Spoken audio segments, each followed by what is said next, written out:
What's up, guys? It is the 11th race on the NASCAR Cup Series circuit, and we're right here in Dover. The Dover Motor Speedway opened in July of 1969, formerly the Dover Downs International Speedway and the Dover International Speedway from 2002 to 2021. Now named the Dover Motor Speedway, nicknamed the Monster Mile. This track is a 1.03 mile concrete oval with 24-degree bankings in the turns and 9-degree bankings on the straightaways. Now, SMI operates this speedway, and this weekend, the NASCAR Cup Series, the NASCAR Xfinity Series, and the Arca Series will all be racing. Now, the Craftsman Truck Series has the weekend off again, and they will return at Kansas next week. Now, the Arca Series, the General Tire 150, will be on Friday night. The NASCAR Xfinity Series will race on Saturday afternoon in the BetRivers 200. Now, that's 200 laps, 200 miles at the Monster Mile. Ryan Truex won this race last year in 2023 and is looking for another win at his hometown track.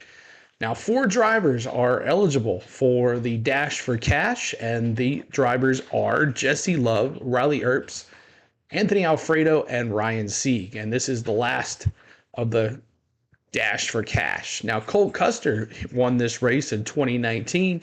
Could he win this weekend? We'll see. Now, Chandler Smith is the points leader. Could he win and keep his lead in the points? We'll see.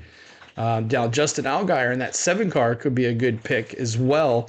The 7 car has had history here at this track, leading a bunch of laps. Now, Jesse Love is last week's Talladega winner, his first one at Talladega. This will be his first time here at Dover as an Xfinity car. Maybe he could win, or his partner, Austin Hill. Could he win as well? We'll see. Lots of questions going into this weekend's race. It should be a good one. NASCAR Cup Series will run on Sunday afternoon in the Wurth 400. 400 laps, 400 miles.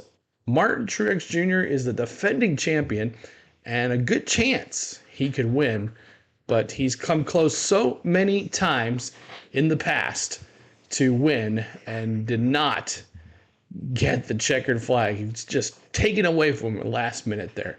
Now, he is second place in the points. In first place in the points is Kyle Larson. He would love to make a big comeback after a rough time at Talladega last week from the legal not being able to qualify, and then the legal roof thing going on, and then just a pit stop right as the race started last week, just coming from behind, just never got a chance to get up there. So now Ford is still winless. Michael McDowell, Brad Keselowski looking to win the race last week, and all that happened, and we'll get into that later in this video. But could a Ford driver win? Ryan Blaney finished 3rd here last year. Could he get it? Could his partner, Joey Logano, could he win? He's had won here 4 times. Could Rowdy win? He's run here good well as well. Could he win this weekend to turn his year around? Lots of drivers wanting to win here to get their year turned around. And a couple of notables as well this weekend. Jimmy Johnson is back in that 84 car in that Legacy Motor Club Toyota. And he's had plenty of wins here, but nothing in the new car. So we'll see how he does at the Monster Mile. Speaking of Legacy Motor Club, the big crash with Toyotas last week caused Eric Jones to miss this week's race. And I'm not sure how many races he'll miss. But he is out with a back injury. Corey Heim will take his place in the 43. This 43 has a special paint scheme this weekend.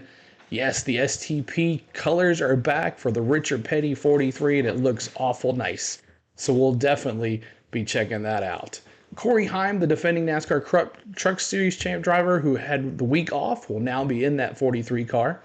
And this leads us to our this week's paint schemes. Here is both NASCAR Cup and Xfinity Series paint schemes. And let me know in the comments below which one are your favorites. And also let me know who you have to win this race. These races this weekend, actually. So last week's video was the biggest viewed preview since we started this thing. And it's always been fun to watch these things grow. So when we come back, I'll give you my favorite paint schemes, recap the Talladega race, and I'll tell you who I think is going to win here at Dover. So let's check it out.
Hope you enjoy those paint schemes. They're all looking pretty good.